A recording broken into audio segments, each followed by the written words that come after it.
What's up? Chester Therapy Church Devotional Podcast. Clint Davis, your host. Thanks for joining us. We are moving into the book of Esther. We finished Ezra and Nehemiah. And Esther is the next book in the canon, or in the Old Testament, as we work our way through it. It's interesting to me, and I think it's important to note, that Ezra and Nehemiah are books that are written during the exile period, when God has called his people and carried them off in the exile. And then they returned. And the focus of both Ezra and Nehemiah is the return to Jerusalem, the rebuilding of the wall, rebuilding of the temple, reestablishment of the worship of God, reestablishment of the people of God in Jerusalem. That's the focus of the Ezra and Nehemiah narrative. Really one narrative. In the ancient Hebrew text, there's just one book. We have it in two books, but it's one book in the ancient text. And so it's one story. One talks about the building of the temple. One talks about rebuilding the wall. Both deal with societal reforms that are necessary. Both deal with opposition that come against the people of God in very much the same way. Esther is the third book written during the exile. And Esther is a different kind of story. So its focus is on those who remained away from Jerusalem. So you have Ezra and Nehemiah focused on those who return to Jerusalem. That's a small number, especially given what the prophets tell us. A small number of people come in three different waves to Jerusalem to reestablish the worship of God, the life of God's people in Jerusalem, return home. The majority of Jews remain where they are. They're dispersed throughout the entire Medo-Persian Empire, and Esther focuses on their life, where they are. Now, Esther and Nehemiah are contemporaries. They live about the same time. Most people believe Esther was written somewhere between 460 BC, and Nehemiah returns to Jerusalem and builds Jerusalem's wall at 445 BC. And so there's a period of time where Esther and Nehemiah would have interacted with one another, perhaps. Nehemiah is the cupbearer to the king, and, of course, Esther is the queen. But Esther's a story. It's not so much a story where we're focusing in on the historical nature of the story. And so when we looked at Ezra and Nehemiah, we read how the people of God returned and the historical context and how they were to return to the Lord, and they returned home, and that's an illustration of how they're returning to the Lord, and God has given them the opportunity to return to the Lord. And of course, Ezra and Nehemiah both have to challenge them to do that, and they have to work to rebuild the temple, work to rebuild the wall, etc.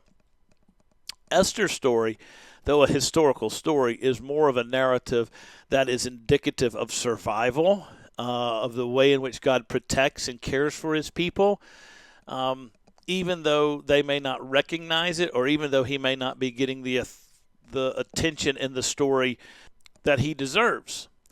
Because it's interesting characteristics about Esther, and you'll note this as we read it, but there is, not only is it focused on the diaspora, but it's no prayer to God, there's no mention of God's name, and there's no prayer offered to God in this story. And I think it's an interesting dynamic that shows us that God is protecting his people where they are. It's a story that focuses on four individuals rather than the whole people, the way that Ezra and Nehemiah focus on the people and their return, their relationship with God. But nonetheless, we have these people, particularly Esther and her cousin Mordecai, whom God has protected, whom God is using to put them in positions of leadership and authority to preserve the Jews, his people, as they lived in a dispersed nature around the Medo-Persian Empire. So it's a great story to remind us as we live in exile that God is still caring for us. We live all over the world. God is caring for his people, and God is orchestrating the events of all things to protect his people. In fact, the people's experience in the book of Esther of being dispersed, the Jewish people's experience in the book of Esther being dispersed throughout the world, the known world at the time, the Medo-Persian Empire and then elsewhere, is the norm for the Jewish people and for the people of God throughout the rest of history, even up to the modern day. For the Jews, it wasn't until post-World War II, the rise of the nation-state of Israel and Zionism, that they returned to Israel.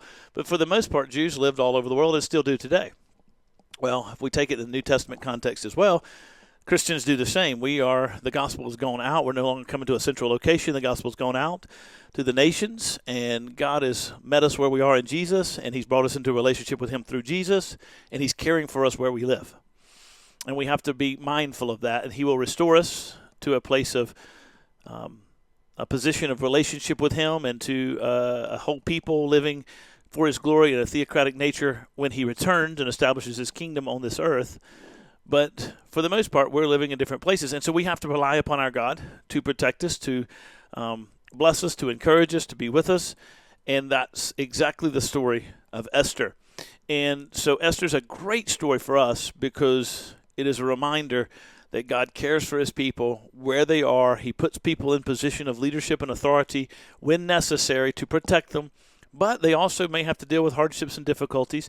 It's also a challenge to say we are often given the opportunity by God to participate in his plan and in his purposes and in his work to protect his people, to preserve his people, to advance his people, and we've got to decide whether or not we're going to take those steps as we are called to do so. Like Esther, we'll read this, but Esther has to decide whether or not she's going to take the bold steps necessary to approach the king when Mordecai challenges her in order to save the lives of her Jewish families, her kin people, or is she not? And Mordecai says, God has a plan. He's going to accomplish his will with or without you, but you can be a part of it. And that's the challenge for all of us as well. And so I think Esther's a really helpful book when it comes to that because it's a story, it's a narrative. It is a historical narrative, but the historical context is not as emphasized as it is elsewhere because I think it's a story to be applied to people, the people of God throughout the ages living in a diaspora or an exile period or away from others and call us to faith, to trust him, to live with him, to work with him, to serve him, and to help one another along the way. I've spent too much time on my intro, so I don't have time to go into it this morning, but I think it's a good, helpful intro to get us ready for the reading of Esther at our next podcast time. You guys take care. God bless you. I'll catch you next time.